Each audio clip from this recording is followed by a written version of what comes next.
What's up, wrestling fans? We are back here on the Nerd Initiative YouTube channel talking pro wrestling. Specifically, we're going to be talking about New Japan Pro Wrestling. Of course, I am your host here on NI Wrestling. My name is Rich. Joining me to my right, your left, is the man who doesn't need an introduction, but he has a long introduction that we're not going to go completely in. He's the host of the Ochadura Parlay Hour podcast. He's also the host of Turn a Page right here on the YouTube channel every Tuesday, 8 p.m. Eastern Standard Time. Make sure you're checking out that Cheersies Awards. And last but certainly not least, he's the EIC for the comics division of Nerd Initiative. It is the one and only Ken M. It's the most wonderful time of the year. It's Wrestle Kingdom season. Absolutely. And speaking of which, we have a very special guest this week. He is the man who is the velvet voice of pro wrestling. He is also the man who gives you all that you need to know about New Japan if you tune into njpwworld.com. Of course, that's for $999 yen a month. I think it's just shy of $9 if you're going by the U.S. exchange rate. Ladies and gentlemen, he is one of the voices of New Japan Pro Wrestling. Welcome, Walker Stewart, to the show. What's up, man? Yeah, hey, it is an absolute pleasure to be here. I'm excited. Ken, you wear a lot of hats, I just heard. You and I must be getting along here because I also wear a lot of hats. So I respect that. No, I'm fired up today. This is the 90 millionth podcast I've done today. I've loved every single one of them that I've done except one, but we're not going to talk about that one. But hey, this one. See, now everyone gets to go theorize on which one I didn't like. So that's good. I like creating buzz that way. I'm excited tonight because we're going to be talking about Wrestle Kingdom. Rich, you're in a hotel. Ken, you look like what is in a lovely studio area. I'm in my office. I'm fired up. We're getting into it. Absolutely. I can't think of a better time to talk but now about Wrestle Kingdom. But before, let's find out a little bit about you, Walker, for some of the people who might not know who you are. I'm going to just start off by asking you, how did you get into commentating in the wrestling business? Right. Yeah. So this is a very interesting story. This is a very Gen Z story, I feel. I'm 21 years old, for anyone who may not know. And I first started, I used to do content creation on Twitch. I used to do some Twitch live streaming, video game content, different things like that. I would go and stream wrestling video games, and I would sim matches, and I would call them live in front of an audience of 5 people or whoever decided to watch that day. And that was that was just me having fun. That was just me doing something because I said, this is fun and I'm not half bad at it. And then people started telling me, hey, you're not half bad at it. And then I found a promotion in Oklahoma City that said, hey, we need a commentator. And, it's Oklahoma Independent Professional Wrestling, which is not exactly known for being the highest caliber of the independents by any means. It was a company that was drawing maybe 30 or 40 people at a show, recording shows off of an iPad. And I was 19 years old at the time, and I decided, hey, I've never been in the wrestling business before. I've always had dreams and aspirations of doing so, but I grew up in the era of the WWE Network documentary where it would, you'd see the NXT tryouts, or you'd see all these different things of like, it's so difficult. It's so difficult to make it in this industry that I thought it just wasn't achievable to do anything as a broadcaster. So I had no intentions of doing anything full time. And then I started doing it. And then I was told, hey, you're not half bad. You should consider going here. And those places recommended me here, and those places recommended me here. And it led me down this really fun train where I spent about 2.5 years, a little under 2.5 years, doing independent professional wrestling. I racked up a little under 250 shows that I did overall. Which that would be a pretty big number for a professional wrestler, let alone someone like myself who serves in an auxiliary role, a role that is deemed unnecessary for a lot of people on independent wrestling, because you don't need a commentator or even a high-class ring announcer to run a successful independent wrestling show for a local audience. And so I kind of had my back up against the wall in that way. So along with the commentary stuff and the announcing stuff that I worked on, I started my own production company. It's called Gold Standard Media. And within doing that, I taught myself fully from the ground up how to film, how to edit professional wrestling products. And I provided what at the time and still is with what I'm keeping going, or at least attempting to keep going while on the road in Japan. The premier pro wrestling production company for wrestling in the area in Oklahoma, which that's not to say it like it's some big massive thing or like I'm a do-gooder. I'm doing a service here. But there's a lot of talents in the state of Oklahoma that don't end up leaving, particularly because people don't really see their stuff. They don't have a way for them to advertise themselves or showcase their work to independent promoters they want to go work for outside of, maybe shoddy iPhone cam from 10 rows back, right? So, I get to kind of work on those production skills. I did the commentary thing 200 something shows later. My good pal, good close personal friend, Kevin Kelly, stumbled upon me through another good friend of mine named Brutal Bob Evans, who was a worker in Ring of Honor. I see Bob Evans as one of the top independent wrestling talent scouts in the world today. He's made a lot of recommendations that have gotten people signed to different professional companies. That's not to say any worker listening to this go hit up Bob Evans, but he's not a bad guy to learn from. And him and I became good friends. He was already very close with Kevin. Kevin made it apparent that he was going to be leaving New Japan, and Bob took the risk to put my name up, having never heard any of my announcing before in his life. He simply decided to put me up to the man who would have the most sway in making that decision because of that work ethic, because I do share a very sound mind when it comes to professional wrestling. Not to say that I know it all, but I know a little bit more than someone at the age of 21 years old you might expect them to. And it's led us here to today. I reached out to Kevin Kelly and I said, give me your job. And I reached out to Kevin and I said, in a very respectful way, because I didn't want him to hate me and I didn't want it to sound like I'm ousting him from where he was. I asked him very kindly, what would it take for a 21-year-old kid who wants to do this for the rest of his life to be in the role that you're in right now? I didn't expect Kevin to say, yeah, here's the keys to the mansion, go walk right in. But I expected Kevin to maybe hit me with a, just keep doing what you're doing, because that's what I'd always heard. I expected him to hit me with, maybe I'll let you talk to this guy. He might be able to help you and connect me with someone. But he ended up asking me for a resume and a headshot, asked me for a highlight reel. A couple weeks later, I got the call and they said, hey, Walker, we would like to sign you. We'd like to bring you in full time, and we want you to be a part of the team. And now I'm here. And now I, months down the line, find myself calling my first ever Wrestle Kingdom of what's set to be money. So it feels storybook for me. Mm-hmm. I went through the things that many people on the independents do, working for shoddy promoters that don't pay you and that I'll never see that money for. Driving 16 hours both ways just because there's potential for an opportunity somewhere.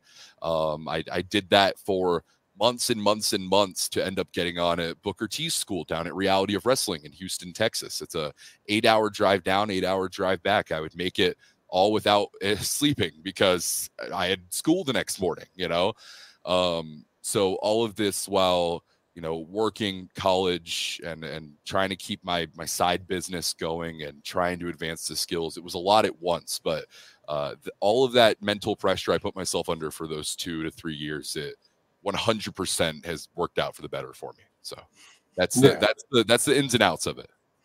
Yeah, I think the first time I ever heard you commentate was on a GCW show. So really, yeah, because I'm big GCW fans as well. So it's kind of like one of those things where I was like who is this guy? Like, because you have a very I can see why you're in the spot, because you have a very good voice for it. I mean, and you're very knowledgeable. So it's awesome. It's a crazy story though.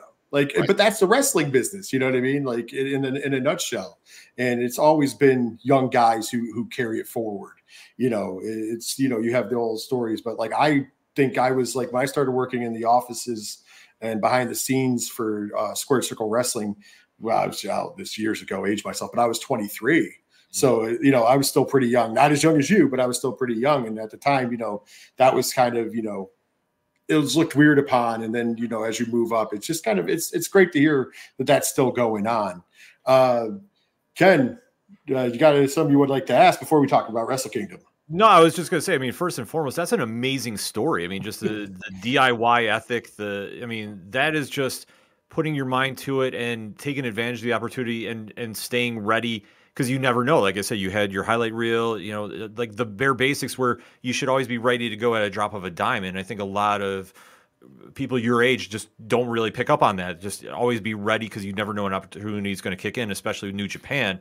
And now going into Wrestle Kingdom, can you describe to anybody that's not familiar with New Japan? Because we have so many people that are into like the pop culture wrestling, I always kind of call it, with WWE and AEW, that they might know of New Japan, but they don't know all about it. Like, if you're trying to explain this to a new fan, how do you describe New Japan Pro Wrestling? Imagine an event with so much aura that people will spend years and years fantasizing about it and dreaming of it, and then one day they're there and it still doesn't feel real because of how much it has been built up in their mind. And not only that, but it delivers on all fronts. I can't describe many things that are like that in life, gentlemen. That's exactly my mindset going into Wrestle Kingdom, and I work for the company. You could only imagine if I was a paying customer, a fan, what the elation that would still be there. Wrestle Kingdom 18 is, and Wrestle Kingdom in general, is what kicks off the calendar year for professional wrestling, and it sets the tone for what we are to expect in professional wrestling. You'll notice that over the past 20 years, I would argue, even though I've only been around for 21 of them, I'm going to bet on this take. It's that every single year, professional wrestling gets better. Every single year, in-ring action gets better. We find stories that we invest in more. Every single thing gets better. You know what's kicked off professional wrestling for the past 17, 18 years? It's been Wrestle Kingdom. I think there's a tie to that. With Wrestle Kingdom 18, it's going to be the exact same thing. It is the hottest, the best, I would argue, professional wrestling on the planet. And I'm not just saying that because I'm employed with the company. There was a period of time where I was heavily interested in getting into New Japan Pro Wrestling when it comes to a fan perspective. This is before I got involved in the wrestling industry itself. I just found it a little difficult to keep up with as I would have been 16, 17 years old in school. I can't watch stuff live because I have to wake up at 6 a.m. for class. So, I'm really dating myself in the opposite way here, but so there's always been that interest and that aura there for me. But as soon as, they approached me with this offer and the offer of a lifetime to be able to do what I love full time and make a living off it and support myself and my girlfriend and my family off of it. It's a dream come true. It's a life-changing moment, but I would not be talking about it with you today. I would not be doing the media tour that I am. I would not be doing the podcasts if I did not love what we are actively doing. I love professional wrestling. I could talk pro wrestling all day with you, but I can't talk about pro wrestling that I'm not in love with. And that's where we find ourselves with Wrestle Kingdom 18. It's the biggest professional wrestling show of the year, bar none, in my opinion. Sure, there are people that are going to call out other companies and other shows. You compare the in-ring product, you compare the emotional weight and the aura of this show to any other, it is top of the line. It's top tier. So that's in no short order, that is my answer to what is Wrestle Kingdom. That was a great answer. I mean, if there's somebody that's on the fence after that, I don't know what it's going to take you to get off the fence. Yeah. I'm just going to be honest there. But I have the same feelings. I've been a lifelong, well, I shouldn't say lifelong. I found Japanese wrestling, New Japan in specific, when I was about 12, 13 years old. So it was the mid 90s, or as the kids nowadays call it, the late 1900s. But anyways, and back then it was tape trading. So we won't even get into that because it's going to take, if the kids are watching or younger people are watching, it's going to take them forever to tell, hey, you used to mail tapes to somebody. And since I live in the Northeast, I would mail out tapes of the ECW TV shows and get back stuff from Japan. So that was kind of a nice trade-off. So I would just record them at a young age, just mail them to strangers, and they would mail me stuff from Japan. And it was a perfectly acceptable thing to do at the time. I don't, now it's a little weird, right? Right. But watch list for that now. Oh yeah, definitely. And I mean, even back then, the January 4th show, which wasn't known as Wrestle Kingdom at the time, it was the January 4th Tokyo Dome show was the show. That was the show you tried to get every year because that's where big things happened, you know. And you could go through the history and lineage, but we won't clog it all up in there. But before we talk about Wrestle Kingdom, I'd be remiss if I didn't ask you about the big news that happened in New Japan this past week. And it was announced that the ace, Hiroshi Tanahashi, not only one of the most legendary wrestlers of all time, but now he is the president of New Japan Pro Wrestling. I personally, as a fan, super excited for it because I'm a huge Tanahashi fan. As somebody who is a fan and as somebody who works for the company, how's your thoughts on Tanahashi being the president, or as he calls himself, ace president, I do believe? Yes, I consider this a positive on all fronts, and I want to dive into them all right now. I'm excited about it. Hiroshi Tanahashi is historically, and in my experience, one of the most selfless athletes that you will find in professional wrestling. He has showcased this throughout his work at the top of his reign in New Japan Pro Wrestling, when the company was at one of its lowest points that it has been in, and especially when we're talking modern times, excluding, you know, the COVID pandemic, when we're talking modern times, low times for New Japan Pro Wrestling, Hiroshi Tanahashi was the man who carried this company on his back. I attribute me being able to do what I love day in and day out to Hiroshi Tanahashi being around. And that is because he was the one who kept the ship afloat. So I think there's something poetic about the man who managed to do that as an athlete, be so influential as an athlete and as a professional wrestler in that time. Now taking the mantle when, you know, the powers that be believe that there is time for a management shift to take us further in a different direction, in a newer direction, in a more modern and sports-centric direction, if that is what is to be happening. I think there is no one better to take that mantle than Hiroshi Tanahashi. He showcased that selflessness throughout his time on top. The passing of the torch to one Kazuchika Okada, a moment that Hiroshi Tanahashi did not need to do. He could have spent much more time on top if he truly wanted to, but he wanted to make sure that the legacy beyond himself was secured because he knew he wasn't going to be around forever. Now, this is the ultimate trial of that. This is the ultimate passion project, so to speak, for Tanahashi. It's all right. Now I've helped develop stars. I've done this. I've mentored people, whatever. Now I lead. And he's been leading in the locker room, and that's why locker room morale is at an all-time high right now when it comes to New Japan Pro Wrestling. I can guarantee you that. It's not just because we're going into the biggest show of the year. There's obviously, with a active wrestler in the locker room, we haven't had a wrestler in the president position since Tatsumi Fujinami reigned in office. And reality is, Hiroshi Tanahashi, I know, is going to be an advocate for talent. Not that wasn't there under the reign of Obari, and Obari did a fantastic job throughout the COVID-19 pandemic and keeping things afloat and dealing with legislature and stuff like that from the Japanese government coming down, and making sure that the ship's not sinking by any means.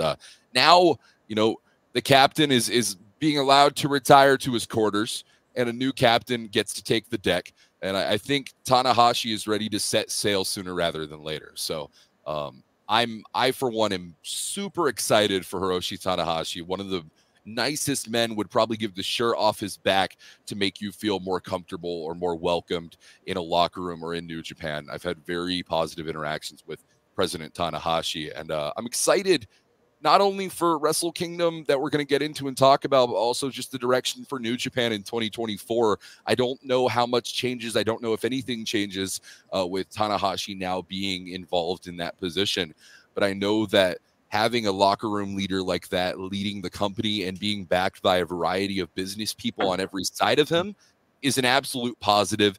It is a win publicly facing. People love Hiroshi Tanahashi. You said it yourself, Rich. Ken, I'm sure you feel the same way. Absolutely. Tanahashi is one of the most beloved men that you are going to find on or off the roster in the entire world. So the fanfare that is coming out about, I mean, when's the last time we had fanfare like this for an announced president of New Japan Pro Wrestling? I can't really think of it outside of, I just don't know what I'd say. So, yeah, overall, Tanahashi being president, I'm fired up for it. I don't know if there's any changes to come, but I trust in President Ace, and I trust in his judgment going forward. I'm excited to see what 2024 brings. No, absolutely. Like, I'm excited to see what he's going to do, because I think just him coming in, especially with his pedigree and obviously the relationship he has with the locker room, the fans, like, it's nothing but win going into a new year and also kicking off the new era, perfectly tied with Wrestle Kingdom. And obviously, he has such a high-profile match on the card. I mean, I think it's time we get into the meat and potatoes, so to speak. Let us talk some Wrestle Kingdom. And he has a very big task ahead of him with one Zack Sabre Jr. for the New Japan Television title. What is your thoughts on this match? You know, second matchup on the card, and is the shortest time limit allotted. I think that's something that we have to acknowledge for big match Tanahashi, because Hiroshi Tanahashi, we've seen him in the Tokyo Dome before. We've seen him make it his palace. It is a place where Hiroshi Tanahashi has reigned supreme and fallen at times, but it has mostly been those supreme reigns that everyone remembers. And gentlemen, you can correct me if I'm wrong, but Hiroshi Tanahashi has a history with going distances. He's gone long before. We're not going to be seeing that in this matchup. Reality is, this 17th defense, I believe, if successful for Zack Sabre Jr. He's had 16 previous defenses, which is an incredibly impressive number. We're talking about a first ever champion when it comes to the World Television Championship. He was crowned back at Wrestle Kingdom 17, defeating Ren Narita in the finals of the tournament to win the title. And when the championship was announced, the roots of it were acknowledged to be for younger talent. And we've seen Zack Sabre Jr. defending against a variety of talents, some younger, some not so. I think Hiroshi Tanahashi has a message and an idea of bringing the World Television Championship back to those roots, but he wants to be the one, not only as president, but as champion, to, at the forefront of the battle lines, be the gatekeeper for the young talent in New Japan Pro Wrestling, saying, hey, if you want to prove that you are as good as you think you are, whether you're a young lion, whether you're a Callum Newman type who never went through the system, whether you're whoever you are, it doesn't matter. If you want to step in the ring, if you want to prove that you belong here, I will be the guardian of this company, the company that I love, that I saved from sinking, and the company that I run now with a full heart, you know? So I think Hiroshi Tanahashi wants to take this championship back to its roots, specifically challenge younger talents. We're talking about a former IWGP U30 champion, you know, under the age of 30 years old is what you had to be to win that title, and Tanahashi's won it before. So he knows all about, you know, being that younger cat, scratching and clawing for higher prizes. He wants to be the man that they have to step up to. The thing to keep in mind, though, is that Zack Sabre Jr., what's made him so successful throughout every single one of these defenses and throughout his entire reign is that he knows how to manipulate that 15-minute time limit. This 15-minute time limit is nothing new. It is applied to every single World Television Championship match, as you guys know. And so when it comes to matches that we've seen before, I harken back to the match he had at Lone Star Shootout recently with Speedball Mike Bailey, where we saw it come down to seconds, where we could have seen a time limit draw. It was the time manipulation on top of the mental and body manipulation that Zack Sabre Jr. utilizes to walk away with victories in matches. I truly believe ZSJ is one of, if not the best professional wrestler going in the game. But we're talking about the ace. We're talking about the president going into his home at the Tokyo Dome. We've seen him successful more than not. And I think that you're hard-pressed to doubt either of these men. I think it's a true toss-up going in. Yeah, I agree. And it reminds me, Tanahashi reminds me in a way of when I was young, Gorilla Monsoon used to say about Greg the Hammer Valentine, it takes him about 10, 15 minutes to get warmed up. And in this case, he doesn't have 10, 15 minutes to get warmed up. You know, Tanahashi's very, you know, like you said, he likes to grind it down. I mean, this is the man who went almost an hour with Kenny Omega only a few years ago at Wrestle Kingdom. At the time, you know, Kenny Omega in the prime of the best bout machine. And he went and, you know, defeated Kenny Omega and it almost took an hour. So he's got to get this done against one of the best technical wrestlers in the world in 15 minutes. And as you pointed out, a guy who knows how to manipulate that 15 minutes. He doesn't have to win the match. He just has to survive. Right. And at the end of the day, it's going to be a great match to watch. I mean, I think that there's a lot of people who might not, know who Zack Sabre Jr. is to like the mainstream. I know that to us, we know he's great, but I think this is going to be an opportunity to show that because Tanahashi is known and beloved around the world. This is a big opportunity for Zack Sabre Jr. I think it's interesting to point out as well, we're talking about an aged up Hiroshi Tanahashi compared to previous encounters in previous times in previous years. I mean, Tanahashi has made it no secret that he's not going to be around forever. He hasn't really come across to me as one of these I'm going to die in the ring types of people. He's a very intelligent man, and especially with this presidency now, he has to have a longevity of life and a healthy standard of life to be able to lead effectively, and he knows that. So we're talking about an older and slower Hiroshi Tanahashi, still the ace of the universe, still one of the most talented and decorated men in New Japan Pro Wrestling, but slower yet needing to move faster because of this time limit. So it's oxymoronic in a sense, but I think that there's something to be acknowledged there about it. I personally, that is a match that, even though it's only a 15-minute time limit, it has the potential to steal the show for me. Oh, absolutely. Speaking of show stealers, though, let's talk about three guys that are arguably in the prime of their career. I'm not saying that they're in the best form. I think there's still a lot to go for these gentlemen. However, they're definitely near that prime. And of course, I'm talking about the three-way for the IWGP Global Heavyweight Championship. Of course, this is the inaugural champion because, obviously Will Ospreay had the U.S. title, changed it to the U.K. title. New Japan said, hey, we'll just do a global title. Why not? So we're going to get a first ever global champion, Will Ospreay versus Jon Moxley versus David Finlay, the leader of the Bullet Club. So you have on one hand, and I can't wait to hear you break this up, but you have on one hand, David Finlay do whatever he's going to do to win. On the other hand, you have Jon Moxley. And for those people who are familiar with Jon Moxley in AEW or, previously in WWE, I've always said New Japan Jon Moxley is a whole other beast. Whole different. And then you have arguably the best wrestler in the world in a lot of people's minds in Will Ospreay. And of course, he has something to prove. He's leaving. We know, well, at least he's stepping away to go to All Elite Wrestling.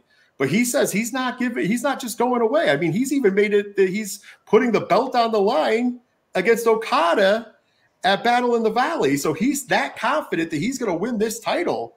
I'm just going to say this could be easily matched tonight. Just looking on paper, what's your breakdown of the three-way? I think that it's very easy to call this a potential match of the night candidate when you look at all the players involved, and it's a lot of combustible elements that I'm excited to get into.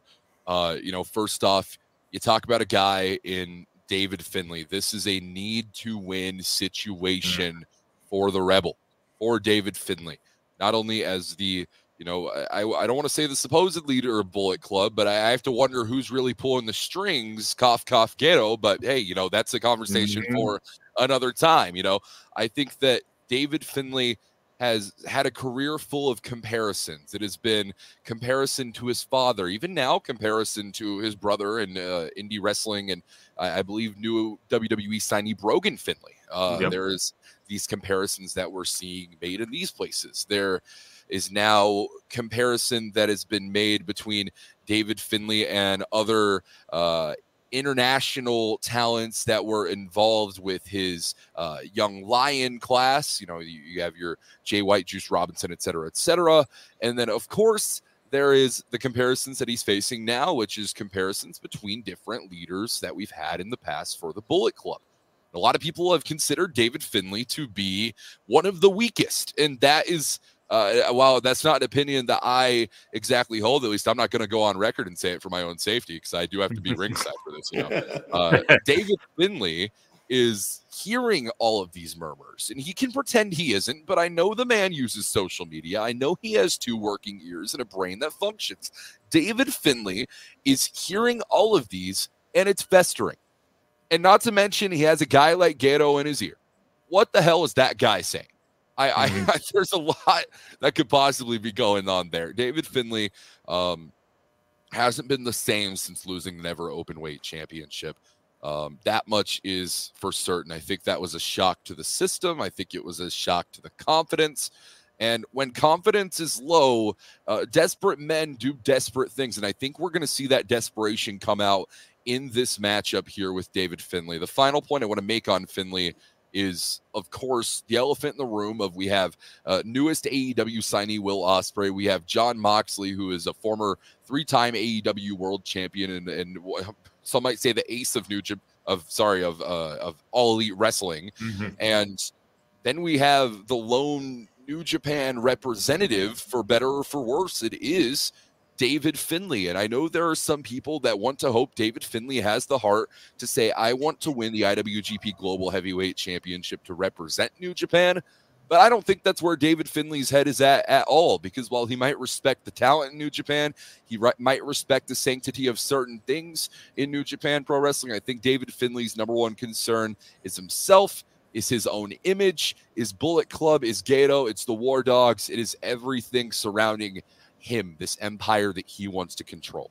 That being said, like I said, everything is on the line here for David Finlay. If Jon Moxley or Will Ospreay lose this match, they go to AEW and they continue to compete and they continue to live. And if David Finlay loses this match to either Ospreay or Moxley, Ospreay and Moxley go on to do whatever it is that they do, and David Finlay has to remain in New Japan Pro Wrestling and know that two people or whoever else walked away with the championship that is supposed to be for New Japan. It is IWGP. Those 4 letters represent New Japan as much as NJPW do.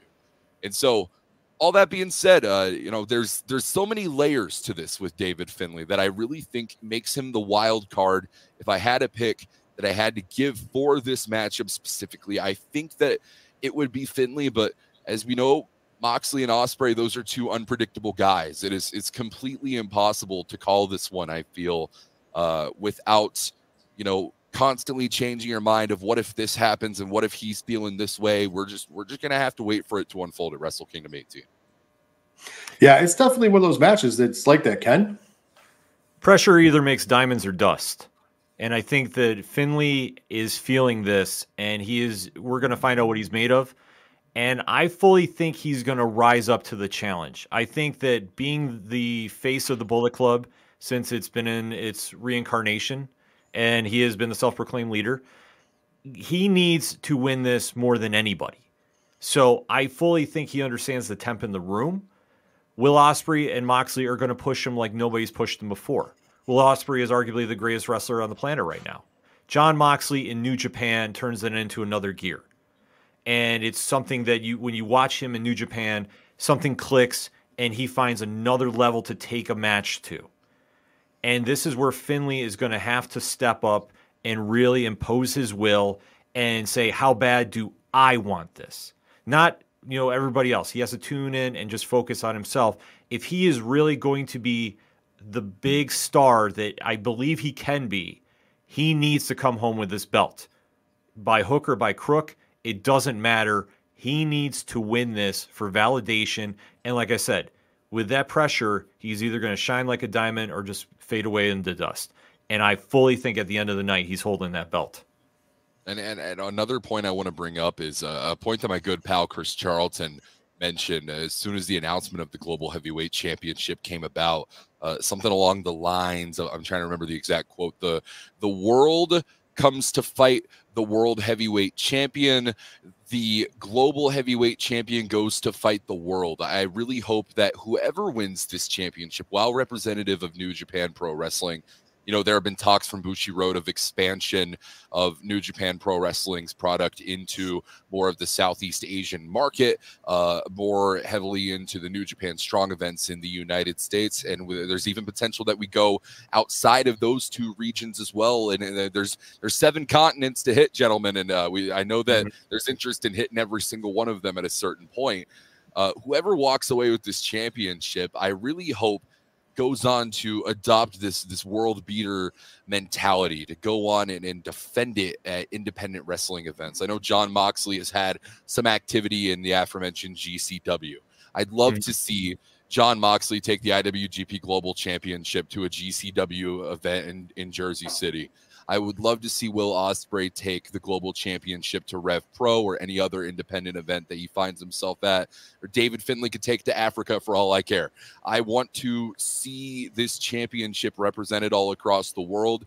And I really think by doing so, anyone who's willing to step to that challenge, anyone who's willing to do so, cements their place in history and cements their legacy way more than if they just win the global heavyweight championship and then sit dormantly until New Japan announces their next challenger for whatever upcoming event. Oh, absolutely. I think that is definitely something that should be done with that belt, and I would love to see it defended around the world. But speaking of around the world, there is a match on this card that I think has got the eye of most of the world. And of course, that is between the man, if we're talking about the forever ace being Hiroshi Tanahashi, the man who came next and generationally in line to him would be the Rainmaker, Kazuchika Okada. Yeah. And of course, he's got a tough challenge on his plate because he takes on the American Dragon, Bryan Danielson, arguably a man who, you got to go back to his Ring of Honor days. He coined the term best in the world. It now gets used by a lot of guys, but he was the very first guy to use it in the independent wrestling realm and then take it to a worldwide planet. And now, knowing that this is the last year, we know that next year, 2024, we're going to be there for this event. This is going to be the last year of Bryan Danielson's historic career. He's already said he's done. This is going to be it. That in Okada, there's a lot of questions in the air about that. We're not going to dive into that. However, these two guys have been on a collision course ever since that match at Forbidden Door. I would like to get your take on what you think is going on here with Okada and Bryan Danielson. I can say personally from the get-go, this is the matchup that beyond the World Heavyweight Championship match, the World Heavyweight title is at the number one on my list, but this is high up on the list of matches I'm most excited for to call from a personal perspective. I told you I grew up in the PG era of WWE. I was a massive Daniel Bryan guy, even before knowing anything about what he had done in Ring of Honor or winning the Junior Heavyweight Tag Team Championships in New Japan with Curry Man. I had no idea. Now I know, and I'll talk about that at Wrestle Kingdom. But you know, I grew up on Daniel Bryan. My first ever wrestling pay-per-view I ever watched was WrestleMania 30, winning the WWE World Heavyweight Championship in a triple threat. That is one of the most special memories that I have watching wrestling with my family and, you know, just as a wrestling fan and an enthusiast of the sport, right? So this is a big one for me personally that I'm fired up for. The thing is, though, this isn't the same Daniel Bryan or Bryan Danielson that I was watching in WWE. He is much more beaten down. He has suffered one retirement since then, and Okada's threatening to put him out permanently.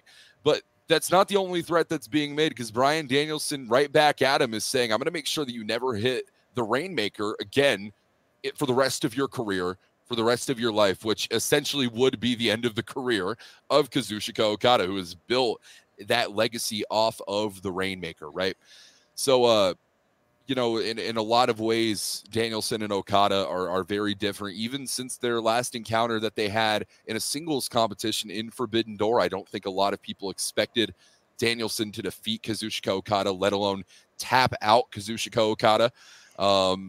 I think that especially because Okada was coming in with such a meandering attitude. He was in his F these kids era. He was very much nonchalant, and I'd argue did not take Bryan Danielson as seriously as he definitely should have. I don't think Okada is dumb enough to make the same mistake twice, if he's dumb enough to make a mistake at all. And I don't think that Okada is going to be taking Danielson lightly, especially knowing that Danielson has tapped him out in the past. And also, Danielson is a man with, I don't want to say without will to live, because there's will to continue on. But man, if I know that I have maybe 9 more months or a year left or whatever it is in my professional career, and I'm about to wrestle for the Tokyo Dome, which for what might be the first and last time in my entire life, I'm going to do a lot of crazy things to make sure I win. I'm going to do everything that I have to do to make sure that I win it. It doesn't mean resorting to cheating tactics, but it does mean if I have to break my own leg to make sure that you never walk again, I'm going to do so. When you say an eye for an eye and an arm for an arm, the line that was used, the line that I got to echo at Power Struggle, that's such a powerful phrase for Bryan Danielson. You know, an eye for an eye, you only end up blind, but Danielson's willing to go blind in the process of making sure that Okada's light is dimmed forever. I think that's powerful. How many other people has Danielson competed against throughout his entire career where he said, I'll end my career to make sure yours is over too? I can't think of any. And so all of that being said, I think that is reason enough to pay your 999 yen. I think that this matchup, if anything, sells this event at the Tokyo Dome for Wrestle Kingdom 18. It is this one. You are going to want your eyes on Danielson Okada with a 60-minute time limit in the semi-main event at the Tokyo Dome. Oh yeah, absolutely. And they get the brightest stage. You're the semi-main event. You go on right before last. This is a big time prime real estate spot. Like historically, some of the greatest matches have gone down in this spot. And then you have these two guys who, you know, at any given time, you could argue that either one of them, any given year over the last decade, has been the best wrestler in the world. Right. I mean, let's be honest. Okada is one of the greatest wrestlers to ever do it. Bryan Danielson, one of the greatest wrestlers to ever do it. Yep. We're seeing, you know, Bryan Danielson, yeah, he got the tap out victory over Okada, but at the cost of breaking his arm. But once again, that also shows that Okada, like you broke his arm and this man still had it in him to tap you out. You tried to put him down again and he's still coming back for more. And as you pointed out, and I think it's perfect. And as he said in that promo, he is literally willing to give up, you know, up until everything left in him to make sure he takes out Okada at Wrestle Kingdom. And I think that's just, this match has so much like story behind it. And it's almost borderlines on almost like, I don't want to say hatred because I don't know if they truly hate each other, but I would say that it borderlines on very disdain. I think there's a lot of respect between them. So I don't think there could be any hate, but I think that they have a great deal of disdain towards the other one. And it comes out into what we're going to see, and it's going to be amazing. I think that this, once, like you said, this is the match that if you're going to spend 999 yen on, this is the match. And once again, I would like to point out for all of our American audience, that's not even $9. Right. And you get to see, not to mention all the other, you know, what we talked about. There's even more matches, and then this match. I mean, Ken, would you like to add something to Okada versus Danielson? Yeah, I mean, let's face it. This comes down to who is the best. Who is, at the end of the day, they need to know for themselves. The storyline is there. Daniel Bryan knows that he is eventually going to be retiring. He knows that Father Time is catching up with him. He knows that this is the last shot at the Tokyo Dome, and he has the dream match lined in front of him. And this has all the storyline built because this is going to be something for him. He has nothing to lose and everything to gain because what he wants is legacy. And he wants to make that big splash at the Tokyo Dome. And he wants to leave it all in the ring. You're going to see him just do whatever it takes to win. And Okada is going to sit there and match him blow for blow, hold for hold. This is something that we've seen before, but this is just so much more personal and is more on a professional level, like you touched on. It's not hatred, but it's just when you have premier athletes that know the temp in the room, know the stakes, know the stage that they're on, they know that they have to perform. This is legacy. And for competitors like this, this means everything. So for them, they're going to leave it all in the ring like I touched upon. But this is Daniel Bryan's moment that he knows he's never going to have another chance like this in his historic career. He's going to go out there and just literally do whatever it takes that he can do physically, mentally, try breaking him. He is going to be his moment to write his point in his legacy forever for wrestling fans. And this is just going to be such a treat to watch. I can't even call a winner because Okada is that great. He understands that, and he's going to do everything in his power to make sure that doesn't happen. Right. And, you know, adding on to that, I think that there's differences stylistically with their approaches to preparing for this matchup. I think that Okada has had a bit more of a laid back approach. I'd argue a lot more of a laid back approach to training and taking on this matchup. He's been competing on the World Tag League events. He competed, or at least a couple of the World Tag League events. He competed in both nights, I believe, of the Korakuen Hall events that we capped off 2023 with. And in a very interesting turn of events, the fashion that he defeated Kosei Fujita on that final night, taking things to a ground-based style, and just a simple tie you up, roll you up, and pin you, just to showcase, hey, Brian, I am willing to take things to the ground with you. I think that's big from Okada. On the other side of things, focus on that broken orbital bone. We haven't even touched on that for Brian Danielson. A lot of people, including myself, honestly believe that Brian Danielson should not have competed in the Continental Classic. Brian Danielson went on to compete in the Continental Classic, and multiple times over, we saw re-aggravation to the attempted healing of that orbital bone, the bloodying of the eye socket being continuously damaged. We're also talking about a guy in Danielson who has a history of eye issues when competing against Japanese talent. Let's think about Ring of Honor. I think it was 2003, Takeshi Morishima, right? And that was in Manhattan, and he had that detached retina, and I don't remember whether that's the same eye, and maybe I need to investigate that. But the focus is Danielson battled through that. Danielson's going to battle through the orbital bone issue, but it would not be as exacerbated if he would have taken that time off. And that means that Danielson's approach was much more direct than Okada's. He knows that Okada is going to hit him hard. He knows that Okada is going to do everything in his power to get a victory. So his thought process is simple. I'm going to put myself with the best in the ring that AEW has to offer, the people that can test me on my home turf before I face my biggest challenge abroad, overseas, in the biggest stage in professional wrestling. And you got to admire the balls of Brian Danielson. I'm going to say it frankly. You have to admire the cojones on that man. But it could be to his own detriment. We've seen before where Brian Danielson gets overzealous and shoots his shot a little too high, and fans are still on his side either way, whether he wins or loses, and that's a commendable feat. But the history books only care about the W and the L that's placed in which column they go in, and I think that Danielson might have done more damage and bit off a little more than he can chew all at once when it comes to the C2, Continental Classic, and Kazuchika Okada. Yeah, and on top of that, let's be honest, Forbidden Door, great victory, but it's not Wrestle Kingdom. It will be weighted differently throughout time.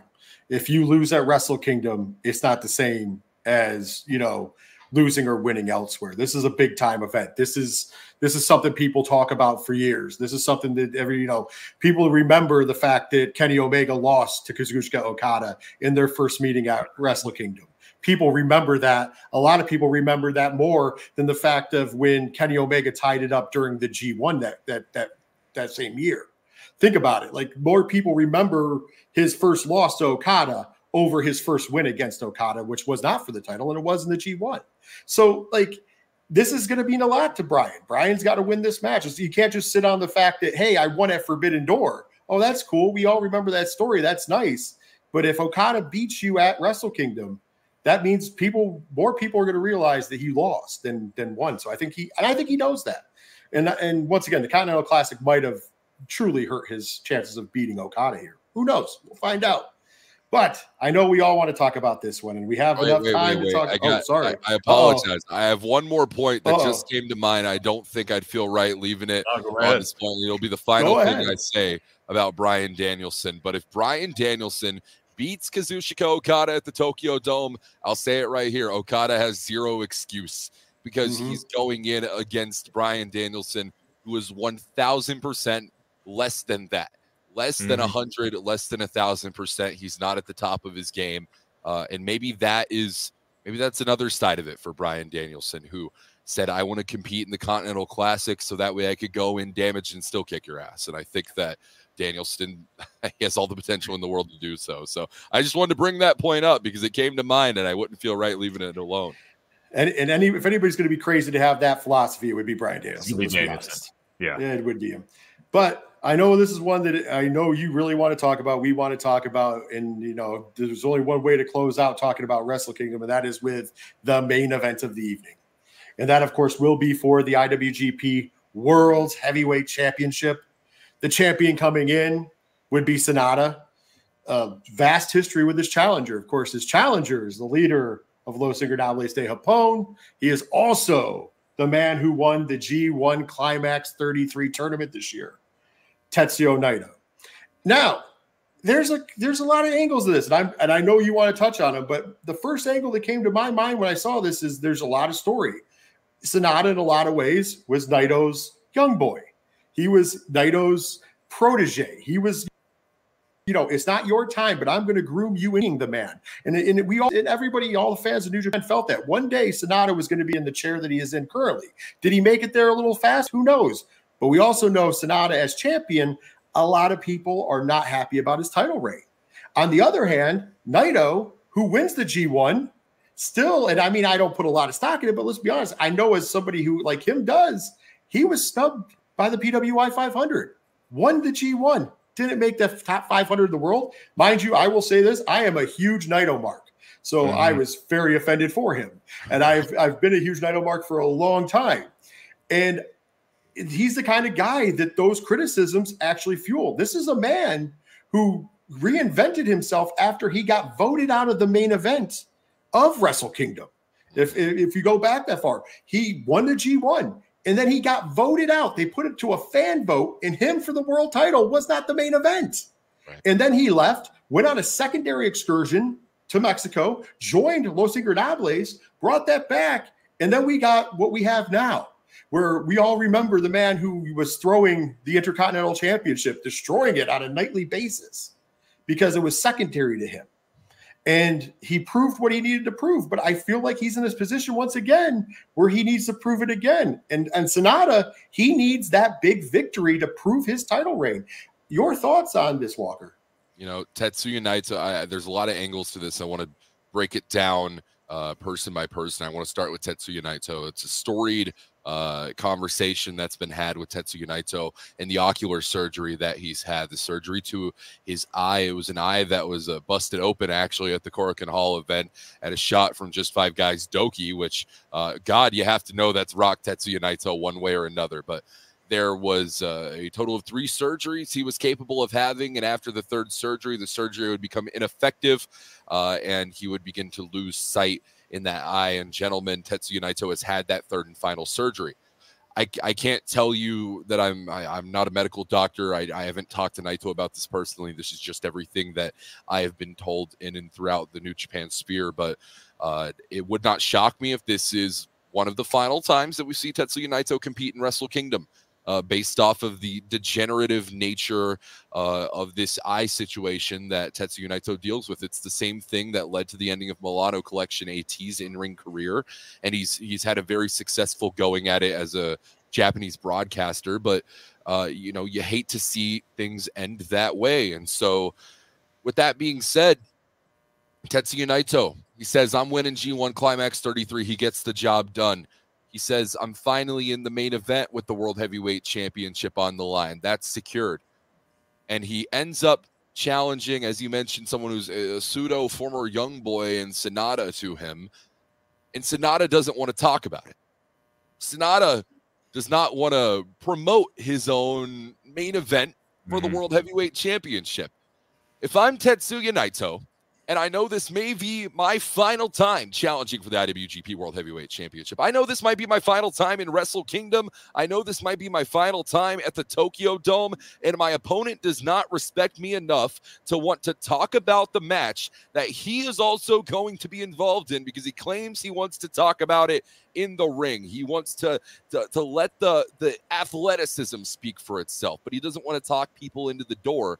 I'm feeling disrespected if I'm Tetsuya Naito. And I think we've seen those buttons of Naito pushed by Sanada. Specifically, I think back to the Korakuen Hall go-home show that we just had, where Naito said, hey, your team won tonight, great, but they've been waiting to hear you speak. We've been waiting to hear you speak. Champ, let's hear you speak. And Sanada said, get the hell out of my ring. That's all Sanada had to say in reference to Tetsuya Naito. I think that Sonata's playing 4D chess mentally, and we're over here looking at it like it's checkers and not understanding what's happening. And that's not to say that I think Sanada is the smartest man in the world and he's outwitting us at every step. I do think that There is a reserved nature to Sanada that we saw during his time in LIJ. We saw him in New Japan Cup and win the World Heavyweight Championship this year and very much come out of his skin, come out of the shell. But there's a large part of me that truly believes, gentlemen, I'd love to get your thoughts on this particularly, that Sanada wants to be everything that Tetsuya Naito isn't, be the anti-Naito, yet still have everything that Naito has. That being the fanfare, that being the unadulterated support and love from the New Japan faithful, but he does not want to be over the top. He calls Tetsuya Naito pandering. He says that Tetsuya Naito only cares about himself, his own self-fulfilling prophecies. He says he doesn't care about the rest of the members of LIJ, that Sanada felt held down by Tetsuya Naito in Los Ingobernables de Japón. And I think there's arguments to be made on both sides of that. But I think Sanada wants to be everything that Tetsuya Naito is without being Tetsuya Naito. He wants to do it in his own reserved way, but still find a way to get fans on his side without exactly coming out of that shell. There's a part of me that thinks Sanada has this defense around him. He builds these walls, and it's something that we do when we're insecure. This is human emotion, human nature. Insecurity forces us to put us walls, or to put walls up, excuse me. And we're fearful of breaking them down because if we keep these walls up, we at least know that they're not judging the true rendition of who we are. And I don't know if we've seen the true Sanada yet. I don't know if we've seen the authentic Sanada out of a fear of judgment and a fear of resentment, because Sanada knows he's already not the most beloved IWGP World Heavyweight Champion we've ever had in history. And if he ends up breaking those walls down, gentlemen, it's affirmation, if the fans do not stick to him like glue, that he isn't as beloved as he wants to think he is. I think there's some self-delusion as much as there is some mental games with Naito. And the fact that we haven't heard anything from Sanada on what his mindset is makes it much more unpredictable going into the Tokyo Dome as to what he's thinking. I mean, I know it might sound like I'm just saying words right now, and the reality is we're having to pull at straws and try and find some juxtaposition between these two because we haven't heard from Sanada, whether that's intentional to get people to talk about it more, whether, is the best build no build in Sanada's mind. There's a lot to it. I'd love to hear your thoughts on the word vomit that I just gave you. There's a lot of subtext to what we're talking about. Honestly, I think that that was pretty awesome, though, because I think there's a lot there. I really do. I think that you're right. He wants to be there's something inside of Sanada that dislikes Naito so much that he doesn't want to be him, but he wants to be, but he also at the same time wants to be better than Naito. And the problem is I don't know if you can get there. I don't know if you can get there with this non-committal attitude, if you can get there with this, because when you're talking about being one of the most beloved New Japan champions, IWGP champions of all time, you're not just talking about guys like Naito. You're talking about, we've already mentioned two other ones, Okada. You're talking about Tanahashi.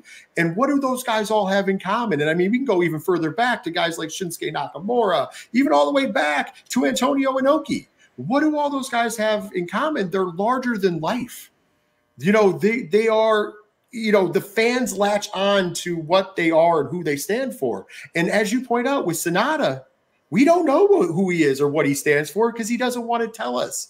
And so I feel like at Wrestle Kingdom, it's going to be one of those moments where even if he conquers Naito, like you said, and he doesn't get the reaction, where do you go? Or maybe to defeat Naito, maybe he's finally got to give us who he is. Maybe he has to dig deep inside. Maybe the trick that Naito is going to pull, win, lose, or draw, is to pull out the emotion from Sanada. And maybe that's what needs to happen. And maybe that's the story that's being told here. But like you said, till we get there, we don't know. Ken, what's your thoughts? I mean, the only thing that I'm trying to think of like a great comparison to, but it's like when you have a champion that wins the belt and thinks everybody should just magically fall in love with them, and it doesn't happen, they don't know how to deal with it. Like, it's your perception of reality. That's what we're seeing with Sanada. And I feel that you hit it right on the head, Walker. This is something that I think he's like obsessed with. He wants everything Naito has, but he doesn't want to be Naito. And this is something that is just driving him nuts, that he's just keeping a very calm demeanor and trying not to let his guard down because he wants to have people talk about him. He wants to be the headline, and he just doesn't know how to get there. And how he's setting this up, I mean, he's really trying to draw like almost like a reverse psychology build to this match, but it's just not connecting in that realm. Because you think about on social media, like we touched upon, when he won the title, it was really, in my opinion, lackluster in the fanfare because the fans didn't like go, whoa, and like gravitate towards it. And now he's kind of in this weird position. It's like he's champion. He feels he deserves more, but is getting less. And I think that how it's playing off with Naito, I think that this might be something that he has to really evolve himself to come out and win the fans. But the question is, what's their reaction going to be? And I fully think that you might see him go off on and it's kind of like a weird comparison, but it's almost like when Dwayne Johnson turned into The Rock when he turned on the fans. Like you almost need something like that with Sonata here. I sense a comparison to be made between WWE's Roman Reigns and Sonata in the sense of a man who wins the top prize in a professional wrestling company and is despised for reasons he doesn't exactly understand and can't understand because he's a moral do-gooder. He's a man that corporately and morally it makes sense to support, but for some reason people are not backing. And we saw what it took for Roman Reigns to evolve in WWE to finally get that acceptance and that respect from fans. Is Sonata going to have to do something a little similar? Is Sonata going to have to adopt a different side to himself, maybe unlock something a little bit deeper that we haven't seen out of him throughout this world championship reign? I mean, these are the questions that we're left having to posturize, having to theorize on, because he has given us nothing to know where the mindset lies. We don't know if Sonata, I mean, we know the only things we know for certain is he's wrestling in the main event of the Tokyo Dome. Well, let's be honest, that's all he wants us to know. And admittedly, conversely, on Tetsuya Naito's side, that's all Tetsuya Naito wants Sonata to inform people of, and we're talking about it. We're talking about, again, it's the reverse psychology, whether it's intentional or not. It is functioning. It is functional marketing from it's a build we've never seen for a New Japan Pro Wrestling IWGP World Heavyweight Championship match. I'd say we've never seen something like this before. Absolutely. And I think that goes to, one of the big gripes that you hear sometimes online with people is that there's no storytelling in Japan. I don't know where this myth came from, that there's no storytelling. And I've always said, what do you mean? There's a ton of storytelling. There's always something. And that's why when Naito won the G1, I was like, oh, and Ken knows this. I was like, oh, we're going to tell the story. We're going to tell the story about the protege and the teacher. We're going to tell the story. And now we're doing it the opposite way. They took a swerve and went, Sonata doesn't want to talk. He doesn't want to let anybody in. And I think that's perfect because we all thought that it was going to be the normal student versus teacher. Naito's going to come out and he's going to say, hey, I taught you everything that you know. But did I teach you everything that I know? And then the response from Sonata is, I'm going to conquer the teacher. Well, we're not getting that. Naito tried to do that, and Sonata said, no, thank you. No, it's fine. We'll wait until we're in the ring. We'll figure it out. How embarrassing do you think it is for Naito to see Sonata as a former pupil, as a former student, even though it's embarrassing on Sonata's end because they're nearly the same age and tried out at the same exact time at the Noge Dojo. But, Naito has to be thinking, man, after spending as much time as you did in LIJ and under my wing and under that variety, you'd think you'd know how to promote a main event in the Tokyo Dome, right? You think you'd know how to do the media runs and to talk about it and to pack the building full. I've seen some people theorize in a very interesting way. What if Sonata's not talking about the World Heavyweight Championship match? Because if he does pack out the Tokyo Dome and he does end up having as many people as possible in there and he loses in front of a record amount of people at the Tokyo Dome. I think it's a very interesting way to look at it. I've seen that swirling around on social media. I don't know if it's my favorite theory, but again, we're left having to deal with these theories because Sonata hasn't given us anything. And maybe there's that aura and that mystique that I want to say should encourage people to tune into the Wrestle Kingdom broadcast. I think one way or another, whether Sonata retains the championship or loses the championship, in order for survival, we're going to have to see an adaptation of the current Sonata that we have. And whether it's in the form of addressing the crowd finally, or whether it's in the form of something much different, I think there needs to be some sort of evolution for Sonata. We can talk all we want about numbers and world championship reigns and historic length and all that, but at the end of the day, it's all people remember how you treat them, not about what you did in the history books. And if Sonata is not going to be a champion who interacts with the people in mass and rather would do so one by one individually, that's fine, but it's going to take a lot longer for you to be adored by the masses if you don't address them all at once. Yeah, I think there's a lot there, you know, and I think that going further, I mean, even if you go back to the beginning of Sonata's run being, you know, around the time of everybody celebrating, you know, New Japan and also celebrating Antonio Inoki, and he kind of was very Inoki-esque when he won the belt, started putting on the suits, started carrying himself very regally, if you will. And when that didn't take, you know, like you said, it's either a mind game, a masterful mind game from Sonata, knowing that it's bothering Naito, or it's such insecurity in Sonata that it might be crippling to the champion. And either way, like you said, you have a challenger that technically has nothing to lose. His dates might be numbered, just like you were pointing out with Bryan Danielson. His dates might be, we don't know that for sure, but they could be. So he might have nothing to lose in this match. He might be able to go for it all.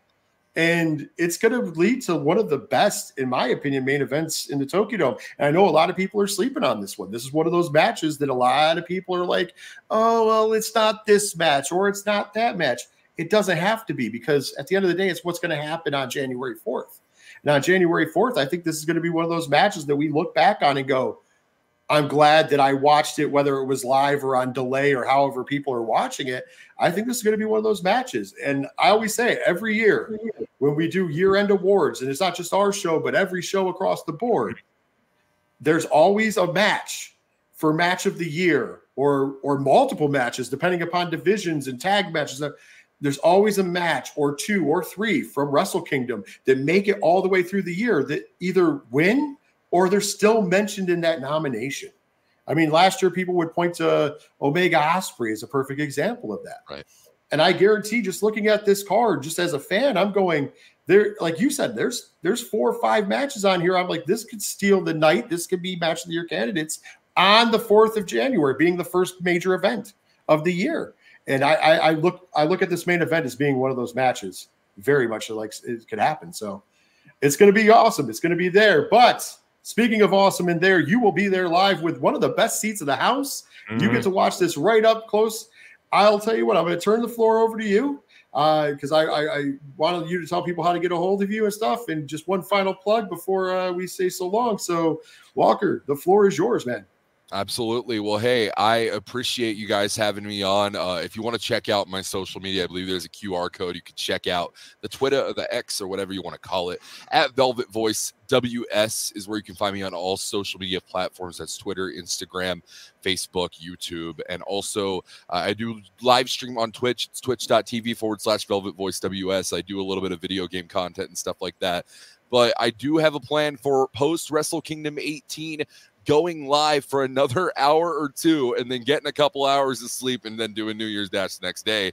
In that stream on Twitch, we're going to talk all things Wrestle Kingdom about what happened and then preview New Year Dash, because that card will have been finalized hopefully by that point, or at the very least we'll have a better idea of how to theorize on what that card can be. So that's one I'm super excited for, and I cannot wait for everything coming up. NJPW Global for all of your English content that you want. NJPWWorld.com to watch Wrestle Kingdom 18 and New Year Dash 2024 in Tokyo. 999 yen a month, whatever that converts to for you, less than $9 US right now. And I think it's something that is well worth seeing Kazuchika Okada and Bryan Danielson competing alone for. Beyond that, of course, thank you guys for allowing me on the podcast today. I had an absolute blast. It's one of my favorite ones that I've done in the 90 million that I've hit in the past few days. And so This has been a nice final pit stop on my road to Wrestle Kingdom media tour that I'm doing. So I appreciate you guys having me on again, and or for the first time, and I hope that we get to do this again going forward. You know, you stole it from me again. We were talking before the show, and there was a couple things online. I was just like, hey, you know, I hope we weren't one of the ones that you didn't like. We'll keep that secret. But if we're not, we definitely going to I'm definitely going to stay in touch with you, man. Get you back on and talk New Japan, talk indie wrestling, talk whatever, because that's what we like to do here. And we really like to keep the positive light here on Nerd Initiative. You know, that doesn't mean we don't criticize and critique things. It just means that, you know, there's a way to do it, and then there's a way to be insulting, and we hope everybody out there's not. And if you've ever not given Japanese wrestling a chance for whatever reason, in New Japan specifically here, this is one of those shows, and I say this every year for Wrestle Kingdom. Wrestle Kingdom is the show to just watch, to take it in. If you want to compare it to an American show, the only show it's comparable to, let's be honest, is WrestleMania. It is that level. The pageantry, the giant stage, you're going to see great entrances, especially when you get towards the end of the night.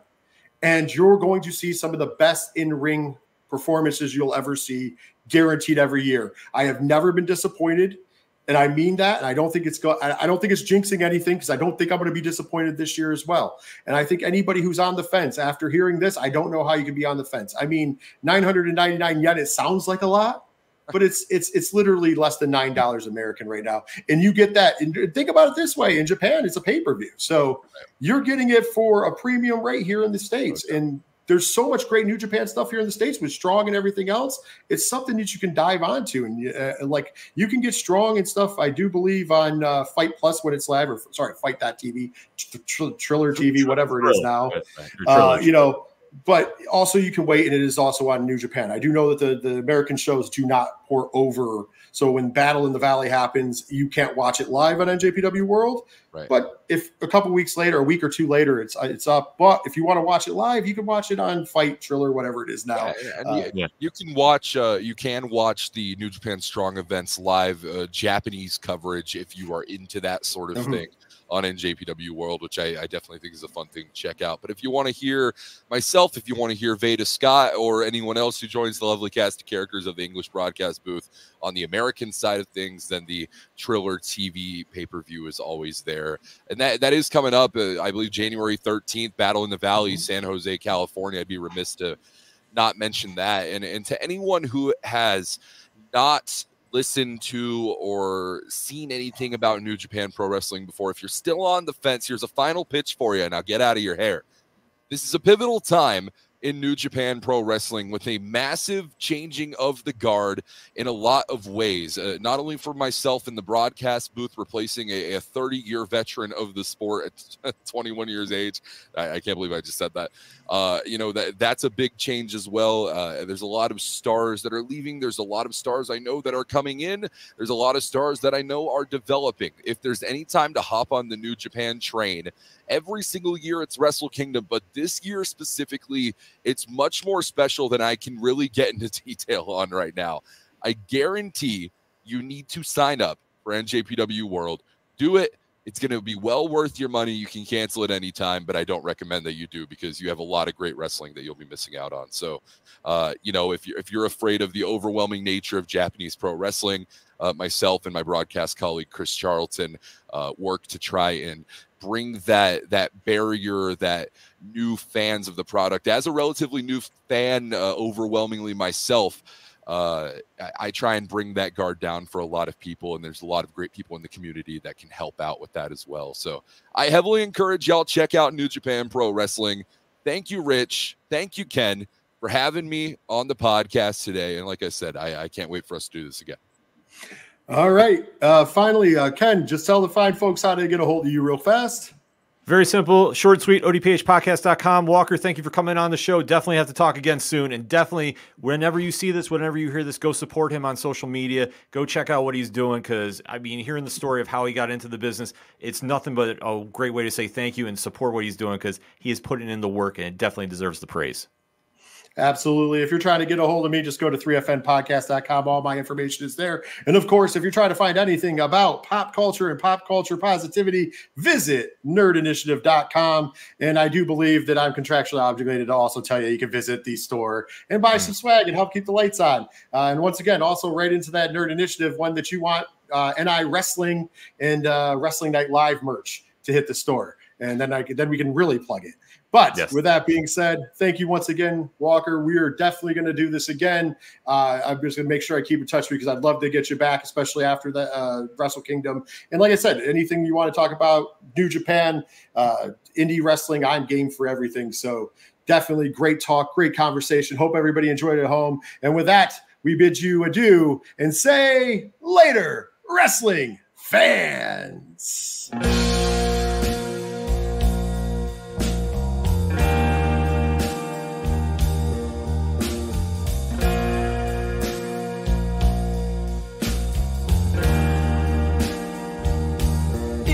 Take my hand. We could order Chinese food, get high, and then watch New Japan. Rainmaker, my heart so damn hard.